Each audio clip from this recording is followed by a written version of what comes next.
जय महाकाल मेरे प्यारे मित्रों। गणेश चतुर्थी की कथा।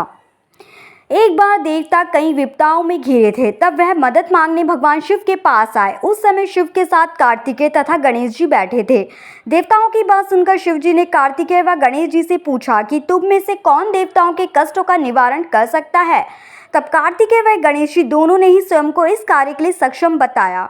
इस पर भगवान शिव ने दोनों की परीक्षा लेते हुए कहा कि तुम दोनों में से जो सबसे पहले पृथ्वी की परिक्रमा करके आएगा वही देवताओं की मदद करने जाएगा। भगवान शिव के मुख से यह वचन सुनते ही कार्तिकेय अपने वाहन मोर पर बैठकर पृथ्वी की परिक्रमा के लिए निकल गए, परंतु गणेश जी सोच में पड़ गए कि वह चूहे के ऊपर चढ़कर सारी पृथ्वी की परिक्रमा करेंगे तो इस कार्य में उन्हें बहुत समय लग जाएगा। तभी उन्हें एक उपाय सूझा। गणेश अपने स्थान से उठे और अपने माता पिता की बात 7 बार परिक्रमा करके वापस बैठ गए। परिक्रमा करके लौटने पर कार्तिकेय स्वयं को विजेता बताने लगे। तब शिव जी ने गणेश जी से पृथ्वी की परिक्रमा न करने का कारण पूछा। तब गणेश जी ने कहा, माता पिता के चरणों में ही समस्त लोक है। यह सुनकर भगवान शिव ने गणेश जी को देवताओं के संकट दूर करने की आज्ञा दी। इस प्रकार भगवान शिव ने गणेश जी को आशीर्वाद दिया कि चतुर्थी के दिन जो तुम्हारा पूजन करेगा और रात्रि में चंद्रमा को अर्घ्य देगा, उसके तीनों पाप यानी दैहिक पाप, दैविक पाप तथा भौतिक पाप दूर होंगे। इस व्रत को करने से व्रतधारी सभी तरह के दुख दूर होते हैं और उसे जीवन के भौतिक सुखों की प्राप्ति होगी। चारों तरफ से मनुष्य की सुख समृद्धि बढ़ेगी, पुत्र पौत्रादि धन ऐश्वर्य की कमी नहीं रहेगी। गणेश चतुर्थी की दूसरी कथा। एक समय की बात है, राजा हरिश्चंद्र के राज्य में एक कुम्हार था। वह मिट्टी के बर्तन बनाता, लेकिन वे कच्चे रह जाते थे। एक पुजारी की सलाह पर उसने इस समस्या को दूर करने के लिए एक छोटे बालक को मिट्टी के बर्तनों के साथ आवा में डाल दिया। उस दिन संकष्टी चतुर्थी का दिन था। उस बच्चे की माँ अपने बेटे के लिए परेशान थी। उसने गणेश जी से बेटे की कुशलता की प्रार्थना की। दूसरे दिन जब कुम्हार ने सुबह उठकर देखा तो आवा में उसके बर्तन तो पक गए थे, लेकिन बच्चे का बाल बाका भी नहीं हुआ था। वह डर गया और राजा के दरबार में जाकर सारी घटना बताई। इसके बाद राजा ने उस बच्चे और उसकी माँ को बुलवाया तो माँ ने सभी तरह के विघ्न को दूर करने वाली संकष्टी चतुर्थी का वर्णन किया। इस घटना के बाद से महिलाएं संतान और परिवार के सौभाग्य के लिए संकट चौथ का व्रत करने लगी। गणेश चतुर्थी की तीसरी कथा। एक समय की बात है, विष्णु भगवान का विवाह लक्ष्मी जी के साथ निश्चित हो गया। विवाह की तैयारी होने लगी। सभी देवताओं को निमंत्रण भेजे गए, परंतु गणेश जी को निमंत्रण नहीं दिया। कारण जो भी रहा हो, तब अब भगवान विष्णु की बारात जाने का समय आ गया। सभी देवता अपनी पत्नियों के साथ विवाह समारोह में आए। उन सब ने देखा कि गणेश जी कहीं नहीं दिखाई दे रहे हैं। तब वे आपस में चर्चा करने लगे कि क्या गणेश जी को नहीं न्योता दिया है या स्वयं गणेश जी ही नहीं आए। सभी को इस बात पर आश्चर्य होने लगा। तभी सबने विचार किया कि विष्णु भगवान से ही इसका कारण पूछा जाए। विष्णु भगवान से पूछने पर उन्होंने कहा कि हमने गणेश जी के पिता भोलेनाथ महादेव को न्योता भेजा है। यदि गणेश जी अपने पिता के साथ आना चाहते तो आ जाते, अलग से न्योता देने की कोई आवश्यकता भी नहीं थी। दूसरी बात यह है कि उनको 1.25 मन मूंग, 1.25 मन चावल, 1.25 मन घी और 1.25 मन लड्डू का भोजन दिन भर में चाहिए। यदि गणेश जी नहीं आएंगे तो कोई बात नहीं, दूसरे के घर जाकर इतना सारा खाना पीना अच्छा भी नहीं लगता। इतनी वार्ता करते ही थे कि किसी एक ने सुझाव दिया, यदि गणेश जी आ भी जाएं तो उनको द्वारपाल बनाकर बैठा देंगे कि आप घर की याद रखना और ख्याल रखना। आप तो चूहे पर बैठकर धीरे धीरे चलोगे तो बारात से बहुत पीछे रह जाओगे। यह सुझाव भी सबको पसंद आ गया, तो विष्णु भगवान ने भी अपनी सहमति दे दी। होना क्या था कि इतने में गणेश जी वहां आ पहुंचे और उन्हें समझा बुझाकर घर की रखवाली करने बैठा दिया। बारात चल दी। तब नारद जी ने देखा कि गणेश जी तो दरवाजे पर ही बैठे हुए हैं, तो वो गणेश जी के पास गए और रुकने का कारण पूछा।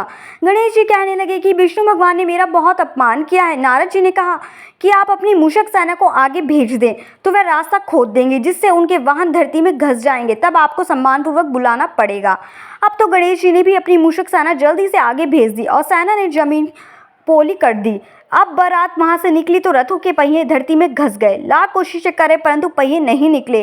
सभी ने अपने अपने उपाय किए, परंतु पहिए तो नहीं निकले, बल्कि जगह जगह से टूट गए।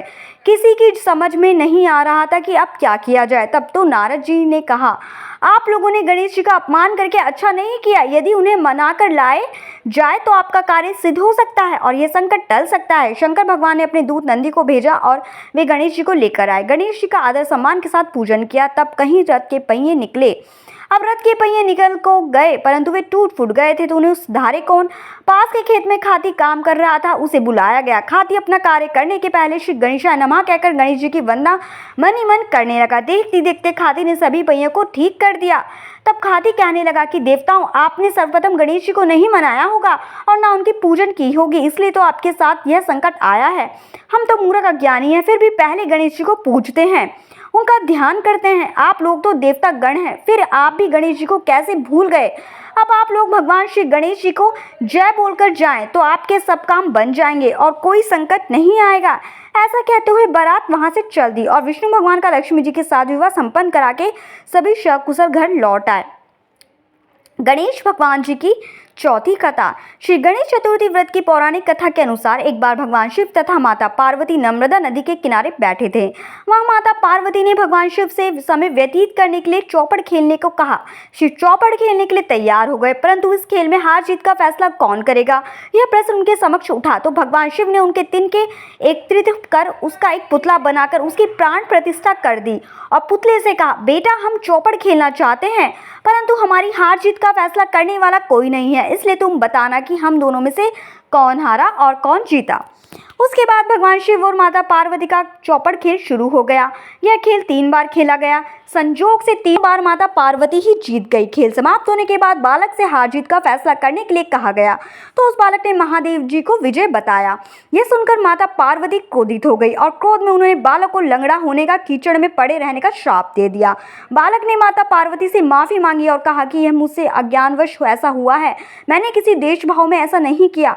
बालक द्वारा क्षमा मांगने पर माता ने कहा, यहाँ गणेश पूजन के लिए नाग कन्याएं आएंगी, उनके कहे अनुसार तुम गणेश व्रत करो, ऐसा करने से तुम मुझे प्राप्त करोगे।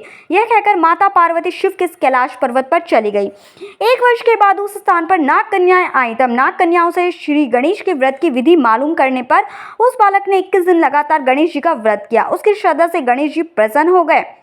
उन्होंने बालक को मनोवांछित फल मांगने के लिए कहा। उस बालक ने कहा, हे विनायक, मुझ में इतनी शक्ति दीजिए कि मैं अपने पैरों से चलकर अपने माता पिता के साथ कैलाश पर्वत पर पहुंच सकूं। और वहां वह देख प्रसन्न हो गए।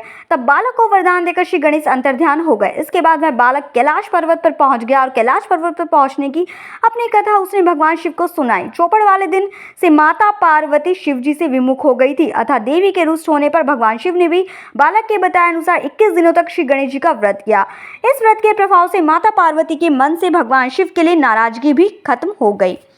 तब यह व्रत विधि भगवान शंकर ने माता पार्वती को बताई। यह सुनकर माता पार्वती के मन में अपने पुत्र कार्तिकेय से मिलने की इच्छा जागृत हुई। तब माता पार्वती ने भी 21 दिन तक श्री गणेश जी का व्रत किया तथा धुर्वा फूल और लड्डू से गणेश जी का पूजन अर्चन किया। व्रत के 21वें दिन कार्तिकेय स्वयं माता पार्वती से मिलने आ गए। उस दिन से श्री गणेश चतुर्थी का यह व्रत समस्त मनोकामना की पूर्ति करने वाला माना जाता है। इस व्रत को करने से मनुष्य के सारे कष्ट दूर होकर मनुष्य के समस्त सुख सुविधा प्राप्त होती है। बोलो जय गणेश जी की जय। महाकाल। मेरे चैनल को लाइक सब्सक्राइब करना बिल्कुल ना भूलें दोस्तों।